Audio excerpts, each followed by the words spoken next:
Как да се преборим с шлаките, токсините и паразитите? Знам, че за много от вас вече не е новина, че телата ни имат паразити.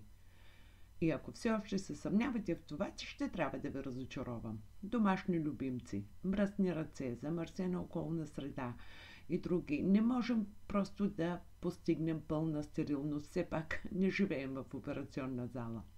Вместо това ви предлагам да ви изброя храни, чиято консумация може значително да намали броя на паразитите в организма ни. Ето само някои от тях. Сурови обелени тиквени семки. Те са особено неприятни за паразитите. Най-верният ни помощник – чесънът, джинджифил, също така и рациново масло и всякакъв вид люти чушки.